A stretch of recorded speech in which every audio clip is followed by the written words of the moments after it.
You're listening to the micro version of the Savage Lovecast at savage.love.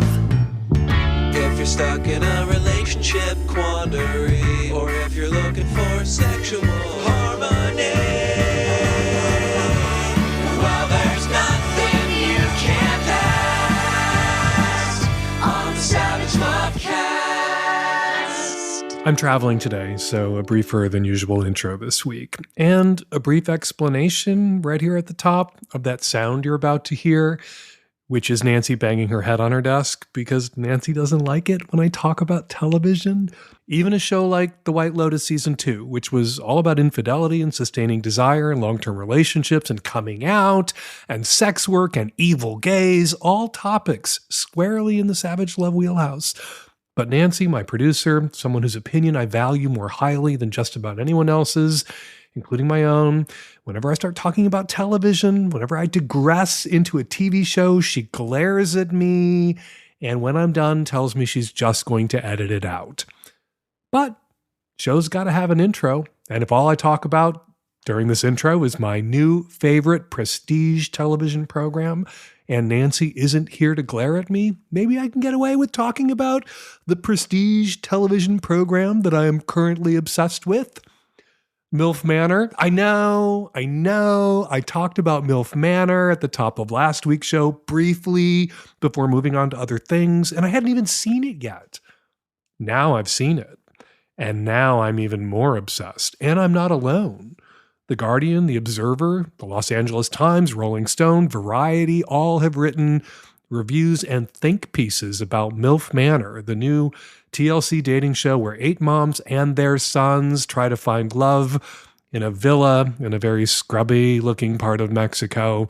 Even The New Yorker hailed the show as a shameful new low for reality TV. All right, I realize I have a problem, but in my defense, it's not really MILF Manor I want to talk about at the top of this week's Lovecast. It is a question raised on MILF Manor, not a plot point like whether or not you can get pink eye eating ass, which apparently you can. So, MILF Manor, new low for reality TV, shameful, incest-adjacent, but an educational, shameful, incest-adjacent new low. Anyway, the 8 young men on the show, when they weren't being felt up by their own moms who had to identify their sons' bodies by touch when blindfolded, a scene that may have permanently scarred the New Yorker's television critic Naomi Fry. These 8 young men were trying to figure out the difference between a cougar and a MILF, and they screwed it up. A cougar is not, as they all seem to agree, an elder MILF. As Laura Bradley pointed out in a Daily Beast piece headlined, "I'm begging MILF Manor to stop confusing MILFs and cougars." MILF is an acronym to describe a mother who is also physically attractive, Bradley writes. Cougars, on the other hand, are older women who actively pursue younger men. A MILF might have no interest in the dudes who pine after her. Bradley should have stopped there, but she didn't. She added, cougardom, on the other hand, is a state of mind more than anything else. No, not true. Cougardom, or cougarhood, is not a state of mind. Cougars, of course, had a pop culture moment about 15 years ago. Everyone was suddenly talking about cougars, usually well-off women in their late 30s or 40s, recently divorced from older men. These women wanted to fuck around with some younger men who had stamina instead of Viagra prescriptions. A cougar might be a mom, or she might not, but being a cougar wasn't defined by a woman's state of mind. It wasn't defined just by her desire. It was defined by her actions. Cougars, apex predators, preyed on younger men. It was what they did and who they did that defined them, and still defines them. MILFs, on the other hand, MILFs are in the eye of the beholder, defined not by their own actions, not by anything they're doing, but by something someone else would like to do to them. MILF, the acronym, Mother I'd Like to Fuck. The subject of that sentence, Mother I'd Like to Fuck, is the person who'd like to fuck that mother. A MILF doesn't even have to be down to fuck or want to fuck. And the mother you might want to fuck might not be a mother I want to fuck. So your MILF might not be my MILF. Indeed, for me, as a gay man, there's literally no such thing as a MILF. And the original MILF, the OG MILF, Jennifer Coolidge. She played Stifler's mom in the 1999 teen sex comedy American Pie, and teenage boys, all played by young men in their 20s. They thought she was hot, Stifler's mom was hot, and they wanted to fuck her, and that made her a MILF. Not, again, anything she did, but what they wanted. Jennifer Coolidge, of course, went on to star in The White Lotus 2 seasons in a performance that just won her a Golden Globe. She played Tanya, who the evil gays were trying to murder. And I will dedicate the entirety of next week's intro to discussing The White Lotus Season 2, if Nancy will let me, which she won't. So I will find something else to talk about at the top of next week's show. But if you happen to be seated next to me on a plane tomorrow and you would like to talk about The White Lotus or MILF Manor, just let me know. All right, coming up on today's show on the micro edition of the Savage Lovecast, tons of your Q's, lots of my A's, and then the Magnum Savage Lovecast that you can subscribe to at savage.love. Come on, you know you want to be one of my subs. Damona Hoffman, host of the Dates and Mates podcast, is here on my podcast, where she gets to use an F-bomb, which she would never do on her own podcast. We talk about power dynamics, we talk about condoms at orgies, and we talk about a particularly tricky issue in an interracial relationship. Also out now for Magnum subs, a new Sex and Politics with Egyptologist Dr. Sarah Parcak. We talk about the sex lives of ancient Egyptians, and Dr. Parcak takes one of my listeners' very contemporary, very modern sex questions. All right, let's get to this week's show. Support for today's show, support we are very grateful for, comes from Stamps.com. With Stamps.com, you can access all the amazing services of the post office right from your desk in your own home, 24 hours a day, 7 days a week. Just click, print, mail, and you are done. It could not be easier. And right now, use Savage for this special offer. Includes up to $55 worth of free postage, a digital scale, and a 4-week trial. Do not wait. Go to Stamps.com, and before you do anything else, click on the microphone at the top of the homepage and type in Savage. That's Stamps.com. Enter SAVAGE. MeUndies makes feel-good underpants your butt will be proud to wear and you will be proud to be seen in. They will be the most comfortable pair of underwear you will ever own, and to check it out yourself, go to MeUndies.com/savage. Hello. I have a question, and I feel like I kind of already know the answer that you'll give me, Dan, but it's been weighing on my mind for a while. Basically, 2 years ago, I went through a pretty bad breakup with someone. I had cheated on him, and it was a pretty, emotionally draining kind of experience. And it's really the first breakup where we've had no contact since we've broken up. And I think about him every so often. You know, a lot's changed in these 2 years. I've come to realize a lot about why I did what I did. I have no intentions of ever getting back with him or even really having a friendship with him. I don't really know if that could even be possible. But I'm wondering if there's any space for trying to not find closure, but I guess not end on the note that we did. Is there any space for me to reach out and just say, hey, I hope you're well. You know, maybe we could reconnect at some point in a more amicable way. I don't know if I'd phrase it like that, but should I just assume that he doesn't want to ever talk to me again and just leave it at that? I guess a part of me wants to just do that. But then again, I just feel like, you know, we're nuanced people, and maybe, you know, forgiveness or some kind of reconcilatory act would be nice. Let the universe take care of this. If the universe wants you to reconnect with your ex-boyfriend, the ex-boyfriend that you cheated on, the cheating led to a bad breakup and an unamicable breakup. If the universe wants you to have a conversation about what happened, hopefully to apologize again to your ex-boyfriend, you say you've come to a deeper understanding about why you did what you did. I hope that deeper understanding and your desire to reach out to him isn't all about trying to explain to him years after the fact that it wasn't your fault or there were reasons for your cheating, and it's just a desperate desire on your part not to have this person out there in the world who thinks you're bad and that you did a bad thing and that you're a bad person. Sometimes we hear from exes who did us wrong, and it's all about them wanting one more chance to explain to us why what they did wasn't their fault, or why we aren't allowed to be mad at them because there were these other things going on that maybe we didn't know about, or maybe they didn't even know about at the time. That's not a great reason to reach out to somebody. And recently on the show, I have advocated reaching out, reconnecting, maybe apologizing, but I'm not going to endorse getting in touch in your case. I'm going to endorse closure. Closure is something that you give yourself. Closure is something that we do for ourselves. You can sit with this deeper understanding of why what happened and forgive yourself and think good thoughts and wish good things, and think good thoughts about your ex and wish good things from afar for your ex. And then leave it to the universe. If you should find yourself in the same airport bar, if you should find yourself in the same restaurant sometime, or you walk down the street and you bump into each other, go up to him, apologize again, say a few quick words, wish him well, and then move the fuck on. And gauge from his response to you, from that first look, when your eyes first lock, whether he would want you to approach him at all, and gauge from his reaction to whatever it is you wanted to say to him in that conversation, whether it's something that he wants to hear, needed to hear, wants to continue to discuss with you.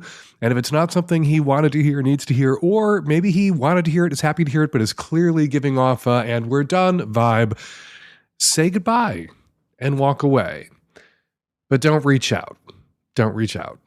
If you're supposed to have this conversation, the world is actually a very small place. The number of times I, an introvert, have run into people that I had relationships with in the most unexpected places, because even I, the introvert, sometimes have to leave the house at least a dozen times in my life where I ran into somebody that I had unfinished emotional business with, or just one last thing to say to, an apology to make. In some cases, an apology to accept or finally let that person know that I had accepted, sincerely accepted.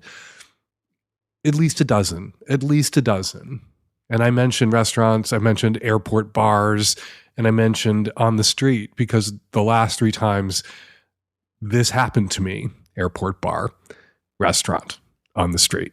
If it happened to me 3 times, it can happen to you once. And if it's supposed to happen for you with this particular ex, it will. Hi, Dan. My husband and I are together 11 years. We've got 4 children ranging from teenagers to preschool. This is both our second marriages. Almost every day, I weigh and compare being or not being with him. And my question is this normal? I don't hear of my other friends basically making the staying together choice daily. Everyone else just seems to be committed and living peacefully. Is this one of those positive and enlightened, we wake up and choose each other every day? Or is it odd to contemplate this every day? It's been like this for probably 7 years. My husband and I each have individual therapists as well as a relationship coach together. And I find myself in my own therapy and in my own head, generally in a place of how do I stay in this relationship and be happy? I envision a scale. One side is together and one is not, and it's always teetering, but staying together side always outweighs. Every few months, I hit rock bottom with my discontent. We have a blow up, but I hear his perspective about all the positives about him in our life, and I feel stupid.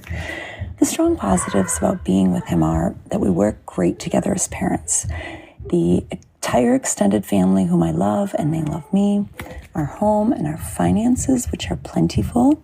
He's loyal, honest, generous with the world, a very good person in his soul, driven and very successful. And he generally doesn't have any complaints with me, only that I'm always dissatisfied and happy with him and I criticize. My complaints are that I wish he were more romantic, more attentive. I wish we had more shared passions, but then I think I'm being unreasonable. My happiness does not or should not lie in him and his attention. I'm also not attracted to him. I wasn't attracted when we met either, but his other good qualities outweighed this. So is it really fair for me to complain about it now? We do have a satisfying and fun sex life together, but it's never really a physical feeling of being turned on that leads me to sex, and I want to feel the turn-on tingles so badly. He says I'm being unreasonable in my expectations.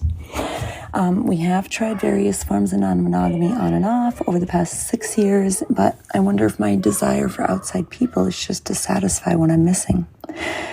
He doesn't care much how he looks, and I'm a very visual person, and the visuals are a great turn-on or turn-off for me.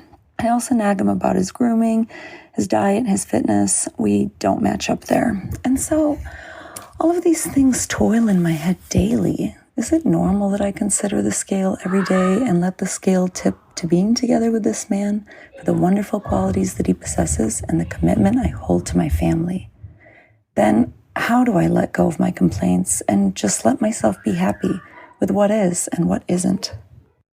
I think people in long-term relationships, married people in long-term relationships, with the stress of daily life and kids, are lying when they say they never haul out the scales.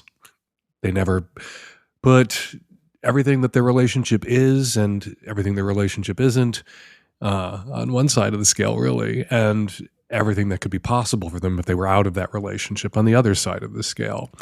I don't think it's normal, though, for someone to haul those scales out every day and to be turning these thoughts over in their head every day and heaping everything up onto one side or the other side of the scales every day. That sounds emotionally exhausting. And, you say you're in therapy, you say you have a relationship coach.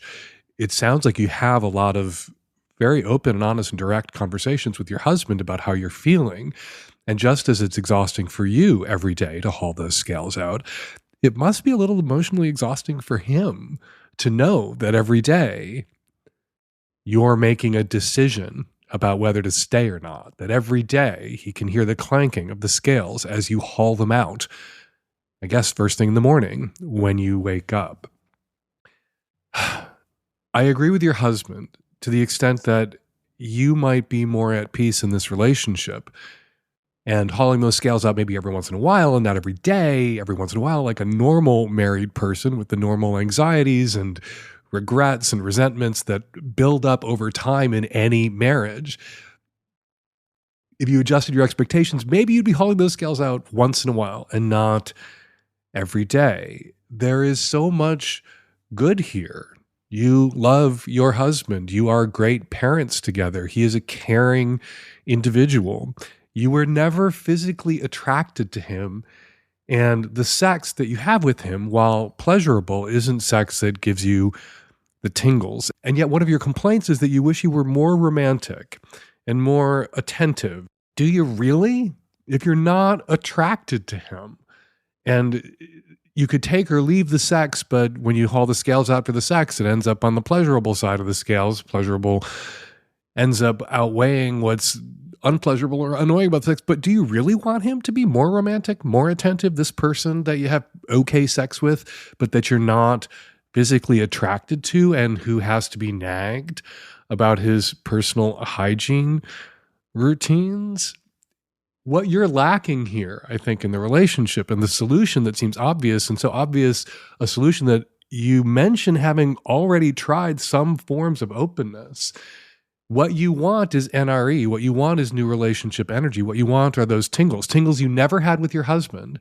And 11 years into a marriage with kids, a person is unlikely to have for their spouse. There may be some sense memory, some muscle memory there about the tingles that you had for them at the start, some credit they get now for the tingles then, but you never had those tingles for your husband, and very likely you wouldn't be experiencing those sort of can't wait to inhale you tingles now with your husband, even if you had. There is a place you can get those feelings, and that is with other men that you might be allowed to date or see.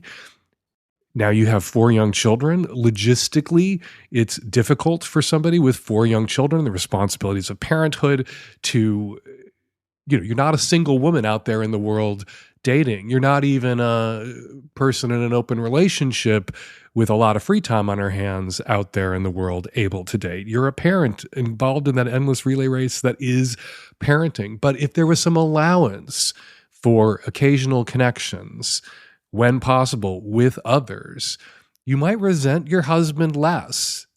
And I'm not telling you anything that you don't already know or didn't already figure out. I'm really curious. You say that you've experimented with openness and you brush past that. Did the experiments go well? Were they acceptable to your husband? Was he allowed to see other women too? Maybe other women once in a while who didn't object to his personal hygiene practices, who were physically attracted to him in a way that you never were? As companionate relationships go, yours sounds like a high-functioning, affectionate, loving, mutually supportive companionate relationship, a very successful companionate relationship. Your dissatisfaction all stems from this one missing piece, which is an intensity of physical desire and sexual passion that you've never been able to experience with your husband, but that you don't want to go for the rest of your life without regularly experiencing those feelings again with someone that you can feel those things for, or a rotating cast of someone's over the years that you're able to feel that something for. Because that NRE, it always wears the fuck off. So if you find it with somebody else, enjoy it, so long as it doesn't distract you from your responsibilities at home to your kids and your husband. But know that eventually, as that relationship with that other person, if you continue to see the other same person again and again, as it becomes a long-term relationship, that NRE shit's going to go away and you're going to have to go again, find it somewhere else. Maybe openness, some allowance for outside sexual contact, where then you're not resenting your husband for what is missing and always has been missing in your relationship, in your marriage, will make you more content than you already are. And you are pretty content in your marriage. You haul those scales out every goddamn day, and every goddamn day you weigh staying or going and choose to stay. So you are content.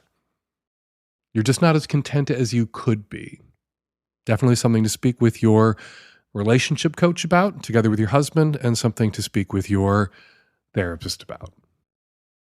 2023, we're in you, not too deep in you, but in you. Business owners, you're not so deep into 2023 that you can't still level up your business and set your year up for even more success. Get ahead of the competition or just beat your own personal business best by using Stamps.com to mail and ship. Stamps.com lets you print your own postage and shipping labels right from your home or office. It's ready to go in minutes so you can get back to running your business sooner. Postage rates just increased again. Luckily, Stamps.com has the best discounts in the industry with rates you literally can't find anywhere else, like up to 84% USPS and UPS. Plus, Stamps.com automatically tells you your cheapest and fastest shipping options.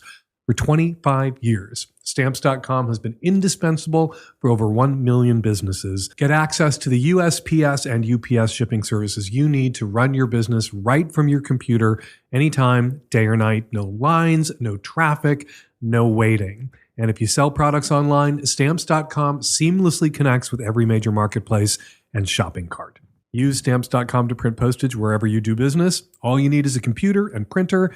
They even send you a free scale, so you'll have everything you need to get started. And if you need a package pickup, you can easily schedule one through your Stamps.com dashboard. Set your business up for success in 2023 by getting started with Stamps.com today. Sign up with promo code SAVAGE for a special offer that includes a 4-week trial plus free postage and a free digital scale. No long-term commitments or contracts. Just go to Stamps.com, click on the microphone at the top of the page, and enter code SAVAGE. Let them know the Lovecast sent you. Stamps.com, click on the mic, enter code SAVAGE. Hi, Dan. Queer woman from the Pacific Northwest. My boyfriend quoted you in his dickful thinking recently, and I thought I'd ask your opinion. Background, we've been dating for 3.5 years. We are monogamous. He currently has my blessing to find dates on dating sites. However, given his insecurities and jealousy, I do not have that option at this time to date guys he doesn't know. I've asked him, begged him really to educate himself more on ENM and unlearning his mononormative reactions to jealousy, etc. Aside from listening to you religiously, he's done little to expand his knowledge base. Here's the issue at hand. My boyfriend ambushed me on Christmas night with the news that he had been talking to a coworker for the past few days, and she was into the same BDSM stuff that he was into, and he wanted to start seeing her for an ENM relationship where he could teach her about ENM. He likes to think of himself as a dom, and while he's great at that type of sex, he hasn't educated himself on the complexities that come with that type of play. I was pretty shell-shocked at his appalling timing and the fact he was acting like an excited schoolboy about this. We were already struggling given his jealousy issues surrounding my work as a professional cuddler and a massive schedule change on his part that would cut down our alone time to 4 days per month. We don't live together. These are just a few of the issues at hand. We had agreed to start seeing an E&M therapist weeks before this happened.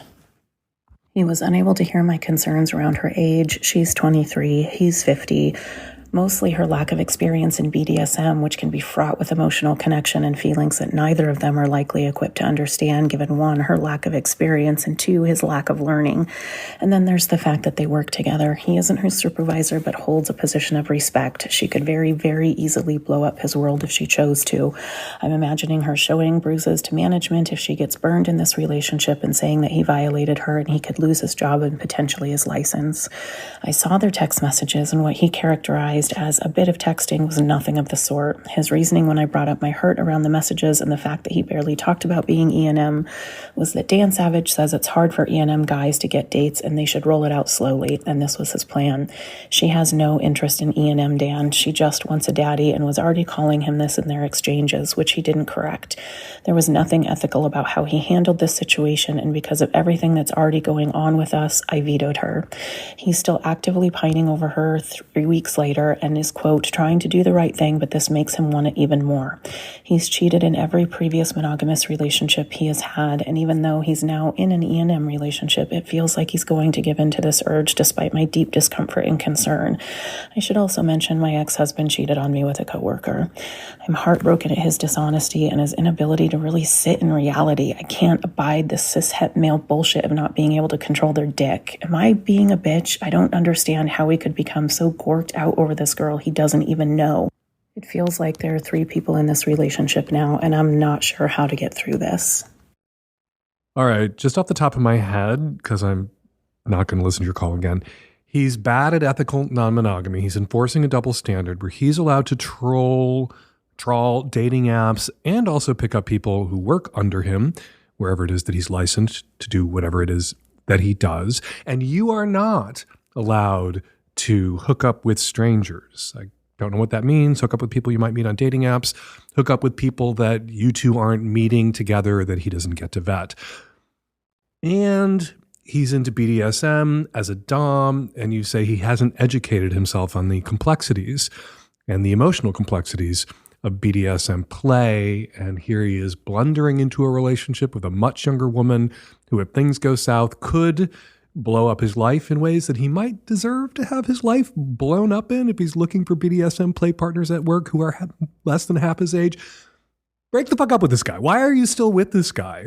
Why are you calling me about this guy that you shouldn't be dating anymore? If you are sick of, if you, quoting you, can't abide this cis-het male bullshit, why are you abiding it? Stop abiding what you can't abide. You will find that the shit you can't abide is easier to abide, paradoxically, once you've stopped abiding it. You say it feels like there are 3 people in this relationship, which is famously what Princess Diana said about her marriage to then Prince of Wales. I guess I would attach a coda to this advice for you not to get into any cars in Paris until you're out of this relationship, but that's the most important. They get the fuck out of this relationship with this emotionally stunted, doesn't sound like much of a catch of a guy who isn't doing ethical non-monogamy. If he's listening, hello, how are you? Isn't doing ethical non-monogamy correctly. And yeah, it is harder for men in open, poly, ethically non-monogamous relationships to find partners. It is just generally easier for women who are married to find men who want to fuck them than it is for men who are married or involved with some other woman to find women who want to fuck them. When I talk about rolling that out slowly, if you're already engaged in furious sex messages exchanges, if you're already negotiating the contours of the sexual relationship that you hope to have with someone, you've rolled it out too slowly. I think men should disclose this. I think women who are in open or poly relationships with cis het men, it is in their own self-interest to, if you like, as a woman, being in an open or poly relationship, and you like being able to have sex with men who aren't your partner, and it's harder for your partner to find women to have sex with, you don't want your partner to be stewing in resentment and feel aggrieved or feel like it's working for you but not them and then want to shut it down. So it is in a woman's own self-interest to help where she can help. Go to the sex parties with your partner if that's how he might meet other play partners. Vouch to other women for him. But you can't vouch for this guy, caller. Sexist double standards where ethical non-monogamy are concerned, and this shitty behavior where you're concerned for this woman that you would rather he not involve himself with, you're concerned for her emotional safety, and he's not? Yeah, sorry. Break the fuck up with this guy. And then it's not your problem whether he's risking his license by leaving bruises on a woman he met at work who's half his age. Are you ready for Valentine's Day? It is a very special holiday, right up there with 420 and Feast of the Ass around here, but harder to find the right gift. I mean, we all know what to get somebody for 420, weed, and Feast of the Ass, feast, but Valentine's Day, you can only give flowers and chocolates so many times. So this year, give the best gift you can possibly give a partner or partners or even yourself, a subscription to MeUndies.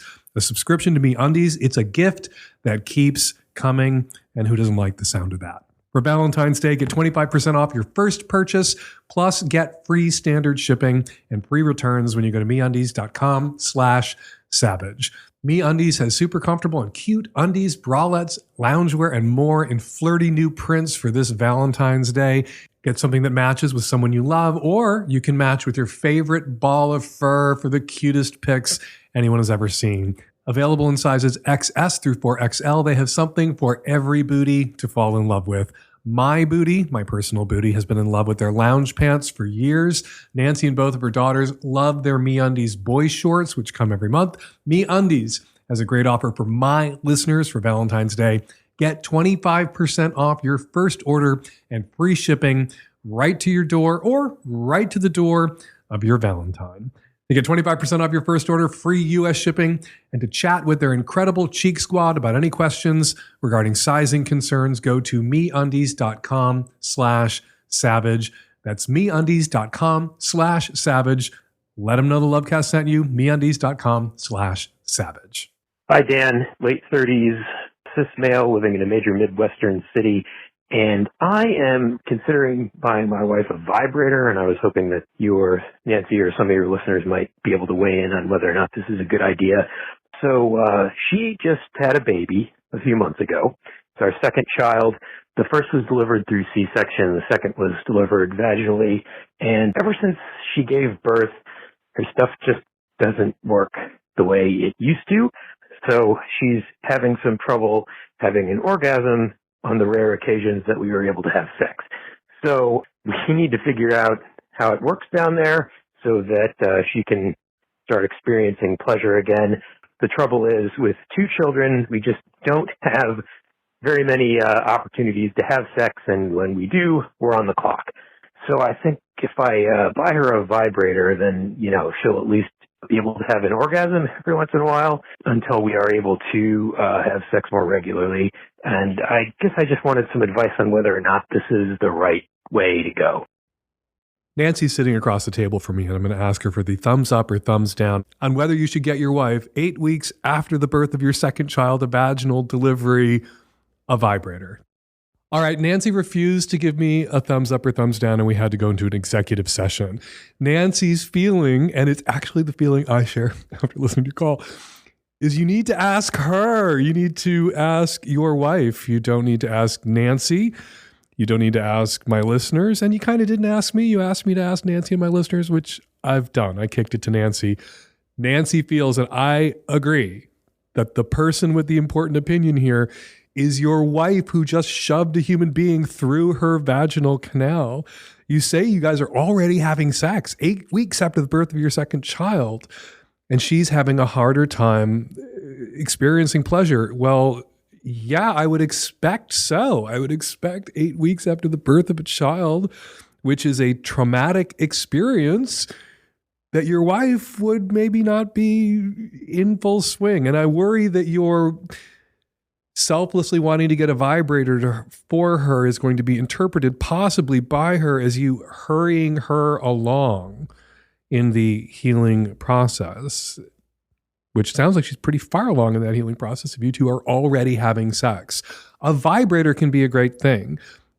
Giving birth, I have been told, can really change, scramble, rearrange somebody's body, the vagina, the clitoral tissues that even the infant, the baby passing through stretches, may reposition slightly.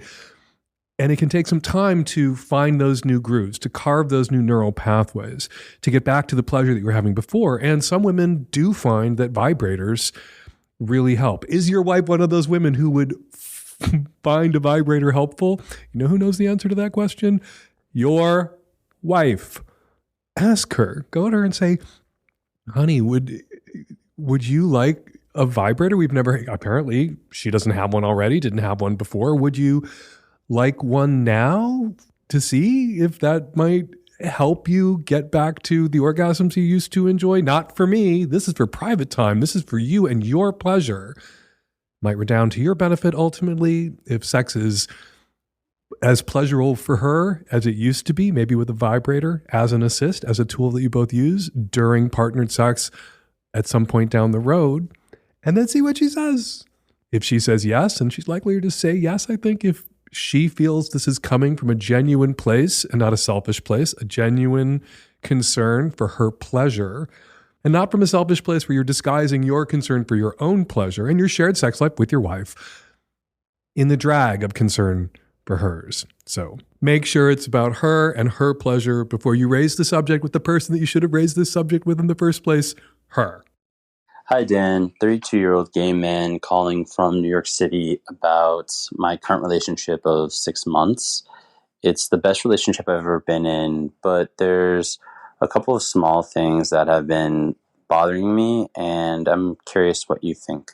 The guy that I'm dating has a thick beard, which I think is very sexy, but I've never seen him without the beard, other than old pictures. I think he looks hot in those old pictures. I asked him early on, if he would shave, and he said no. And I came to learn that he feels insecure about how he looks without a beard. For me, I feel a little strange about getting so close to someone whose face I've never seen. I feel like seeing their face and knowing what's behind the beard is in some ways important to sort of knowing them.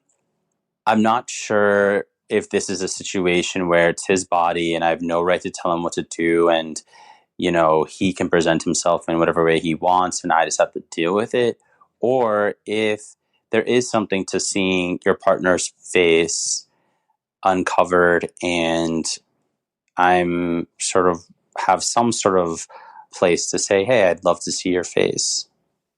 If this is what you're choosing to pick a fight about 6 months into a relationship, it makes me wonder whether you want to be in this relationship at all, or you're ready to be in a relationship. We're all told that we should want relationships and we should be in relationships. And a lot of people who don't want to be in relationships and shouldn't therefore be in relationships, or might just want to have a long string of successful STRs, short-term relationships of 6 months duration, will find a thing, will look around for things subconsciously to create conflict in the relationship so they can get out of it for a conflict reason rather than a healthy reason. Like, I like short-term relationships and tend to have them. Maybe I'm unfairly psychoanalyzing you here and doing too deep a dive, but that you're picking a fight with this guy who has a beard, who had a beard when you met him, whose beard you think is hot because you think that he should actually show you his face, which you haven't gotten to see, except all the times you've seen his face in photographs, which I think counts.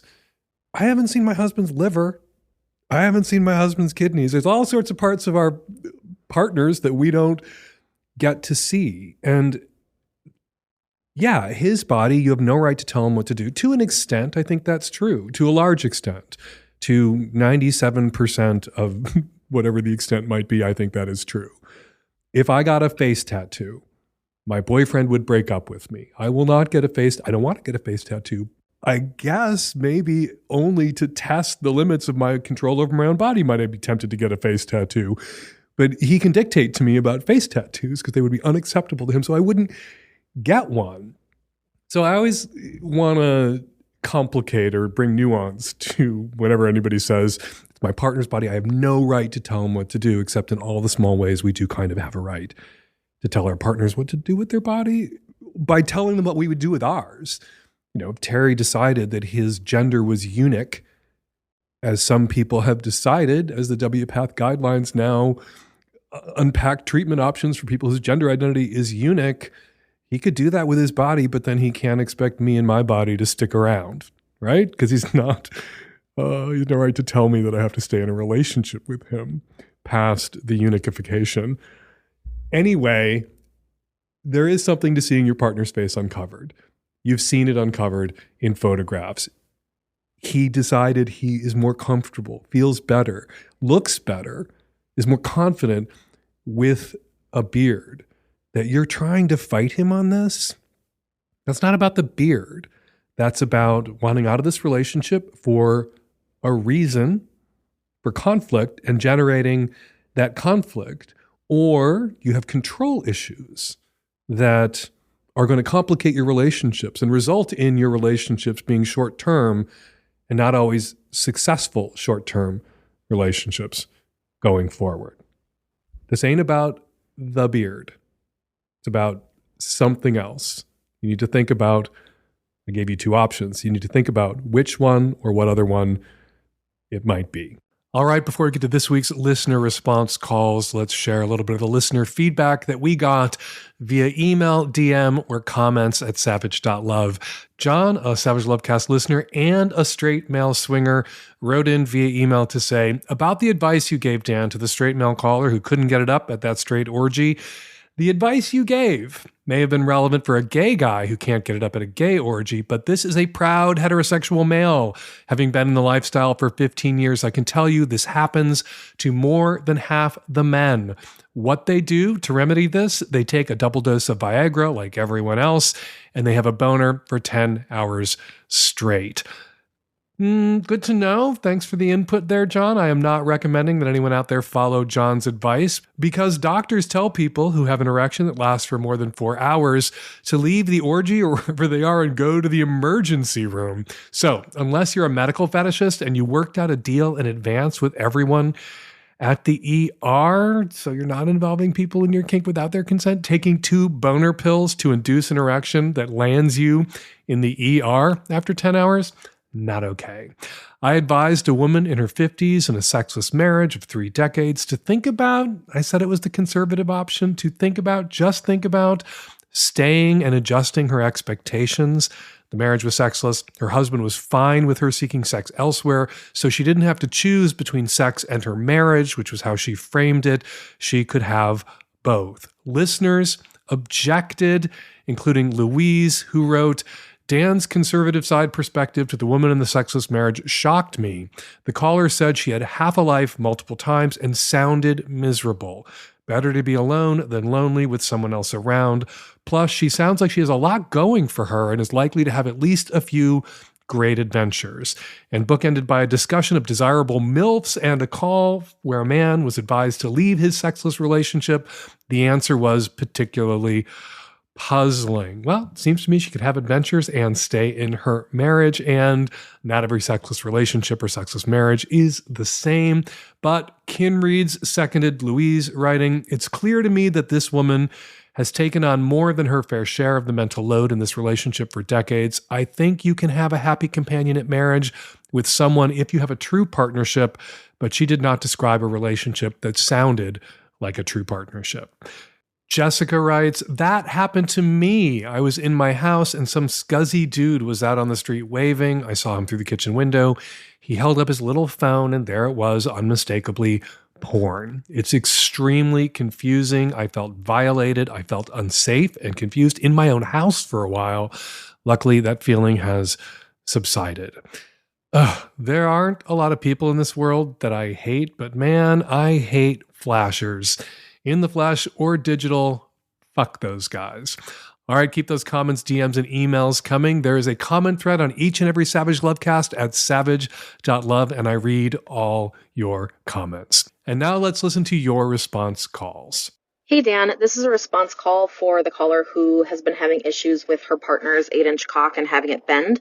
So I think you were kind of starting to hint at what is called a queening chair. I work at a sex shop, and I highly recommend one of these. It's not just for queens, it's also for kings and any other NB royalty. That's a great way to help with cowgirl and reverse cowgirl positions. For any position, I recommend what's called the O-nut. They're basically these stretchy silicone cock rings that work as bumpers on the penis so that you can basically shorten the insertable length of his penis. So it can be anywhere from, I think, 1/2 inch to like up to 3 inches. You can stack them and remove them and all that stuff. They are a great tool and it can help with any position they want to try. Hi, this is a response to the caller on episode 848 who has herpes but was interested in attending orgies and sex parties. Yeah, agree with Dan's advice regarding the voluntary risk of people engaging in that type of semi-anonymous or completely anonymous sex at orgies or sex parties. I have also heard of sex parties where you are required to bring a STD screening and they have separate parties. One party for people who have a completely clean slate regarding STDs, and another for people who have something like herpes. And I believe they have wristbands with different colored stickers on it so that people could take a look at your wristband, see that you have something like HSV1 or HSV2, and then decide for themselves whether they would like to fool around with you. Dan, I was so disappointed in your response to the caller in 848. Taking on the emotional labor of a marriage, or cruise directing as I call it, it's exhausting, and it's mostly placed on the feet of the woman in cis hetero couples. You put your head down and handle one emergency, one bill, one vacation, one family event at a time until you've lost all sense of time in who you are. Just because you've been carrying someone for 30 years doesn't mean you have to keep carrying them. You can hire somebody to mow the lawn or fix your car. No one should be making decisions based on the fear of dying alone. Die alone, wrapped in the warm embrace of all the amazing memories you had. Older women are just so discounted and expected to disappear. I'm so proud of this woman for realizing she's a powerful sexual creature who's better off being on her own. And maybe he'll be motivated enough to get off his ass and find a partner that makes him willing to engage in his own life. To her, do what I did and dump that motherfucker already. I had amazing adventures and found a true partner, and I can't believe I didn't do it sooner. And we're going to leave it there. Got a question for next week's Lovecast or something to say about something I said on this week's Lovecast? Go to savage.love/askdan to record your question or your comment, or you can use the voice memo app on your very own phone and email your question or comment to q@savage.love, or you can call us old school at 206-302-2064. It's never been a better time to become a Magnum sub. Over the past 2 weeks, I posted 2 live events for Magnum subs. My Zoom show, Savage Love Live, my first ever, AMA or Ask Me Anything. We're going to do more of those. A full year of Magnum Subdom is just $40. Also includes the ad-free, extra-long Magnum Savage Lovecast and the Maxi Savage Love column. Become one of my subs today at savage.love/subscribe. European listeners, we have heard your cries. Hump is headed to Europe, featuring a best-of lineup of Hump flicks from over the years. We will be in Vienna, Brussels, Zurich, Berlin, and Munich. Go to humpfilmfest.com/Europe. Follow me on Instagram at Dan Savage. I'm getting close to 150,000 followers. Help me get all the way there in 2023 by following me at Dan Savage on Instagram. Also, follow Damona Hoffman on Instagram at Damona Hoffman. And you can find her podcast, her writing, and more at her website, damonahoffman.com. The Savage Lovecast is produced every week by Nancy Hartunian, who may never forgive me for this week's intro. And me and Nancy and the tech-savvy at-risk youth will all be back at you next week for an installment of the Savage Lovecast. Thank you for downloading.